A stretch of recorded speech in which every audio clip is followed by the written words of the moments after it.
Assalamualaikum warahmatullahi wabarakatuh. Selamat pagi, siang, sore, maupun malam untuk kalian yang sedang menonton video pembelajaran ini.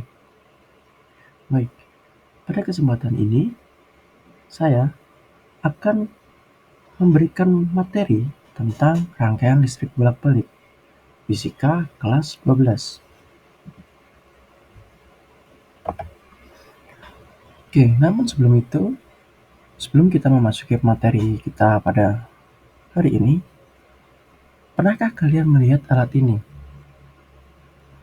Apakah kalian sudah melihatnya atau belum? Mungkin beberapa dari kalian sudah melihatnya, terutama untuk gambar yang di sebelah kanan.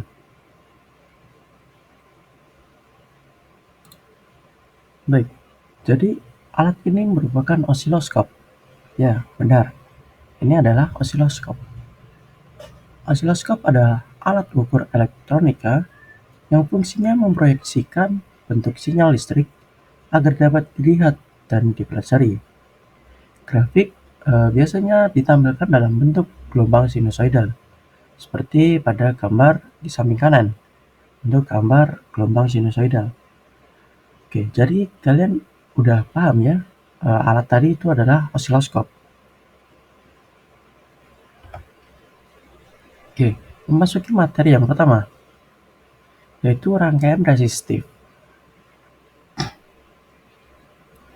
Rangkaian resistif AC atau listrik bolak-balik terdiri atas komponen resistif tentunya atau resistor yang memberikan hambatan terhadap aliran arus bolak-balik.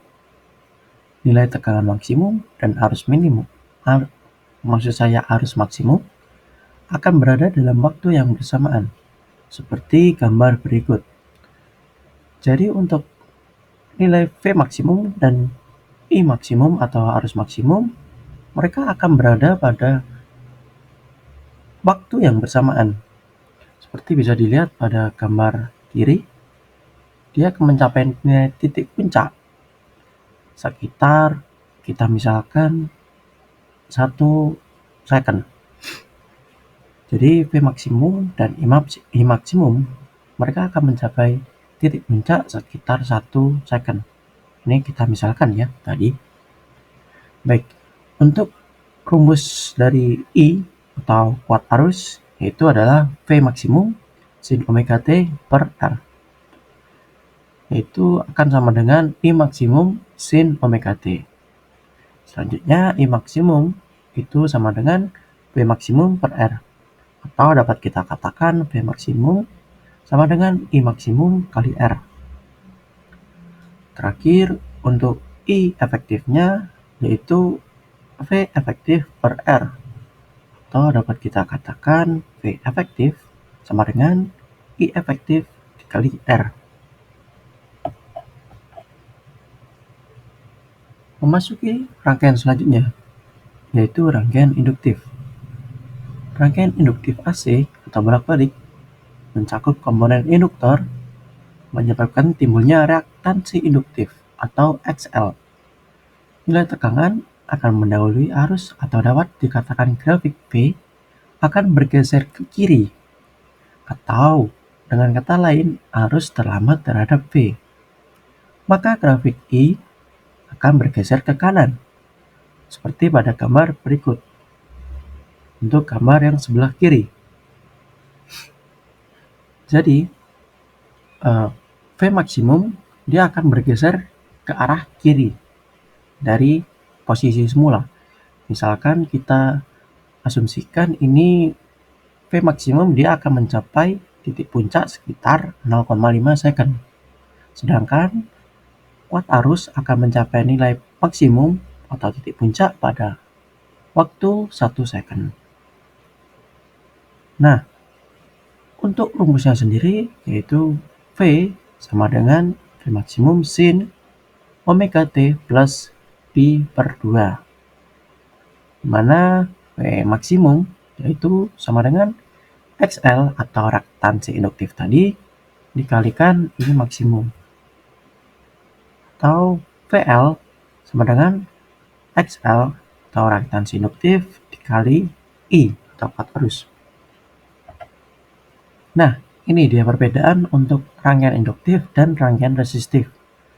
Seperti yang saya katakan sebelumnya, apabila grafik induktif atau rangkaian induktif, V maksimum dia akan bergeser ke kiri dari posisi semula atau posisi dari grafik resistif. Dapat dilihat ya perbedaannya. Di sini untuk V maksimum dia adalah ada di sebelah kiri dari I maksimumnya. Atau I maksimum dia akan berada di sebelah kanan dari V maksimumnya. Jadi bisa kita katakan untuk grafik induktif V maksimum dia akan terlambat dari I maksimum. Maka grafik V akan bergeser ke kiri dari posisi semula.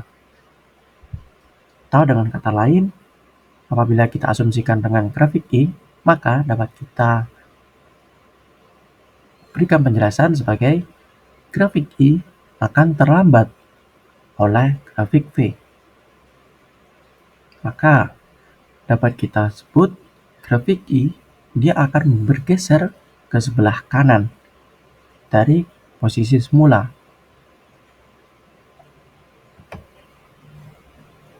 Oke, memasuki rangkaian berikutnya yaitu rangkaian kapasitif. Rangkaian kapasitif AC atau bolak-balik mencakup komponen kapasitor, menyebabkan timbulnya reaktansi kapasitif atau XC. Nilai tegangan akan terlambat terhadap arus atau dapat dikatakan grafik V akan bergeser ke kanan. Atau dengan kata lain, arus mendahului V. Maka grafik I akan bergeser ke sebelah kiri. Seperti gambar berikut. Nah, mungkin di sini perbedaannya sedikit sekali dari rangkaian sebelumnya yaitu rangkaian induktif.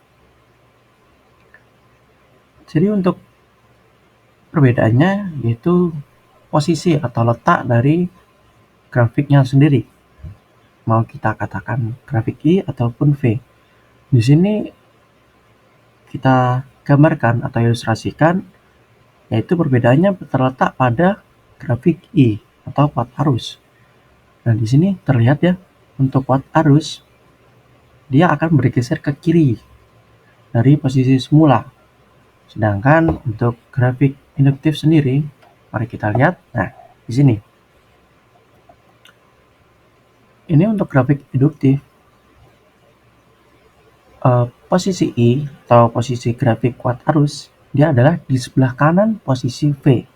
Oke, dicatat baik-baik ya. Nah, apabila grafik induktif atau maksud saya kapasitif, grafik I dia akan berada pada posisi kiri dari grafik V. Oke, bisa dilihat sekali lagi. Nah, sudah jelas ya.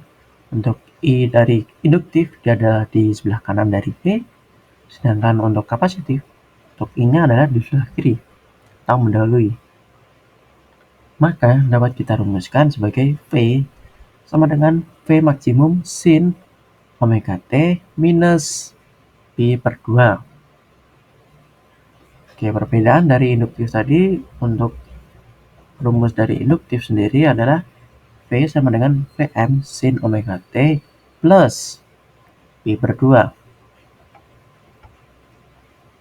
Jadi untuk Vm-nya yaitu Xc atau reaktansi kapasitif dikali I maksimum ataupun Vc yaitu sama dengan Xc kali I. Oke, ini perbedaan untuk grafik resistif dan kapasitif. Grafik I dia akan mendahului dari grafik V atau bisa dikatakan grafik I berada di sebelah kiri dari grafik V.